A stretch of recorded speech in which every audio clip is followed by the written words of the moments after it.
Marjorie Taylor Greene is punching right and coddling left and hoping that the left will coddle her back. Let's get into it. And I'll do anything I can to work hard to save Maybe you this should become country. a Democrat, Marjorie. No, I'm not a Democrat. You want to know something? I'll say this. I think both parties have failed. My name is Casey. I'm the Rumble Ride Dad, and I made this channel in order to promote a future of faith, fatherhood, and freedom in America. And as a psychologist for more than a decade, part of that means that we need to look into the psychology of those who leave the tribe in order to find their way elsewhere, and that includes Marjorie Taylor Greene. If you can support that at all, please like, share, and subscribe. Let's look further into what she's doing and why it's a cynical play for popularity. You talk about weak Republican men. I'm pretty much talking oftentimes about the leadership in the House and the Senate, and they're not getting our agenda done. And I've got so many bills. I have a bill you guys in New York would love. It would end capital gains taxes on the sale of your primary home. So if you've owned a house for a long time, we used to have that. well, we need it back. Yeah. But I can't even get it to the floor for a vote without Mike Johnson approving it to come to the floor.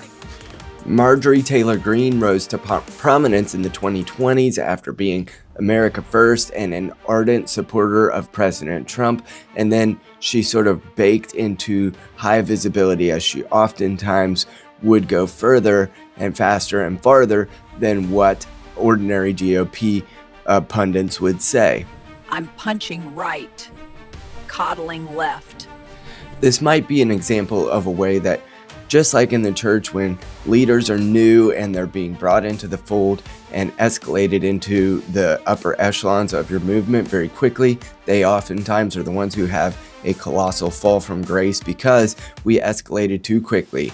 Now, just because she might have certain advantages in a DEI way, Marjorie Taylor Greene was one of those who rose to prominence very quickly. Trump began taking shots at MTG, saying that she had lost her way and that she's catering to the other side, and she fired back that she gave his loyalty for free and that she never owed him anything. These two tensions reflect that her waning unconditional allegiance to Trump was going away, and she was being more the Liz Cheney of the current era, in that she's trying to seek popularity and insight and an inroad into the liberal media apparatus, and that's evidenced by exactly who she's been speaking to in the last few weeks. I've got to tell you, I'm sitting here just stumped. Because you are a very different person than I thought you were. I feel like I'm sitting next to a completely different Marjorie Taylor Greene. Why the change? Why the evolution? Well, Sonny, it's like you've gone so right, it's like you're on the left now. Fast forward all that to her resignation announcement, which happened on November 21st, 2025. She announced that she would resign from Congress effective in January of 2026. In her video announcement, she says she has a desire to spend more time with family. She wants to avoid the Congress altogether, both parties, and that she didn't want to have a hurtful, infighting MAGA primary because Trump said that he would set someone up to primary against her. Meanwhile, Trump immediately hailed her as a great news for the country that she was departing and accused her of abandoning his agenda, and he mocked her.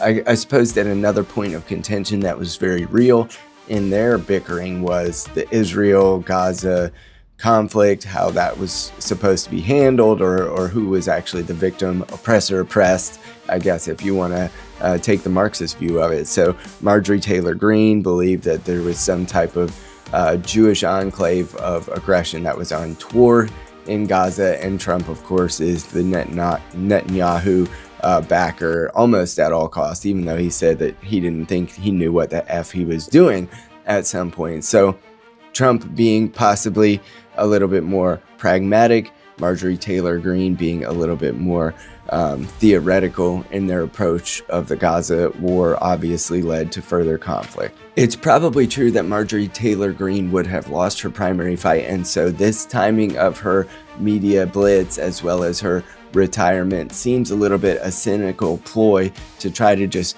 gain the support of the liberal media and potentially get her a job on one of these primary networks. And she even went and visited The View earlier in the last couple weeks. Let's take a look at that.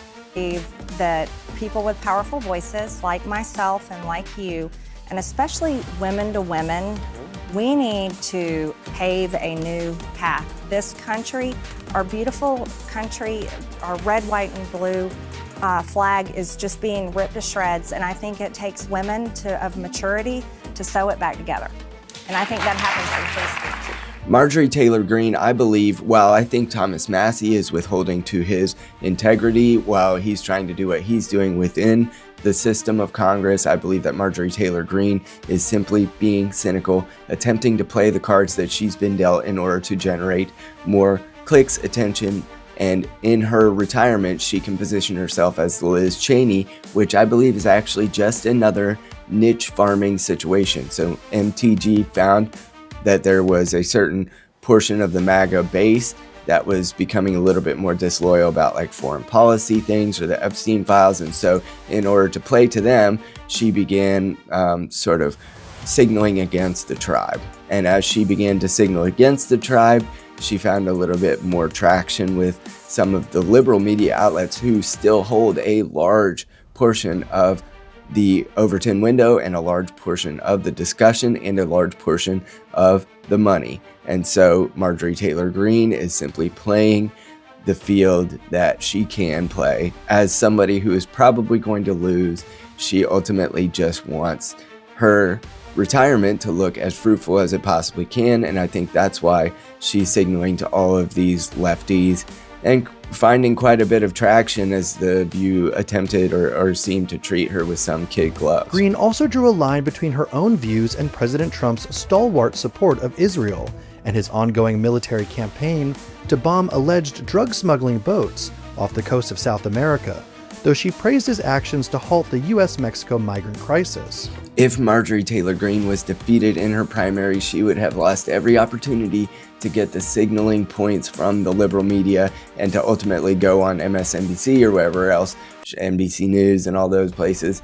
And so she just played the cards she was dealt, and she ultimately signaled against the tribe that had elected her a couple times and into the tribe that actually refuted her on almost every point except for possibly Israel.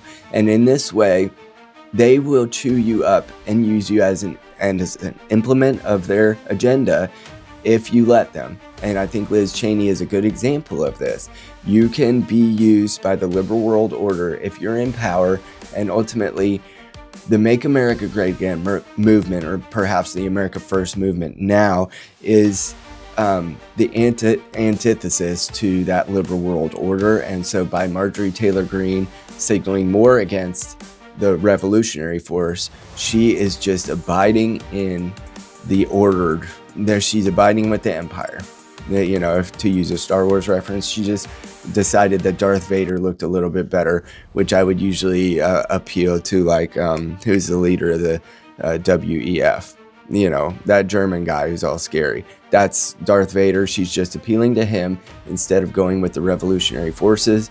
And while Trump doesn't perfectly represent that at all times, he is the one we've got right now. And so Marjorie Taylor Greene decided to go with the empire, and they will reap what they can from her, and she'll be cast asunder as a traitor, because ultimately throughout history and throughout tribal psychology, a traitor is seen with a lot of disdain for a reason. And Marjorie Taylor Greene, even if she's accepted by the other side, will always be seen as that one-time traitor, and that's not a position you want to retire with, even if it gives you more money in the end. If you can support anything about this psychological analysis of Republican infighting, in this case, please like, share, and subscribe. I'll talk to you real soon.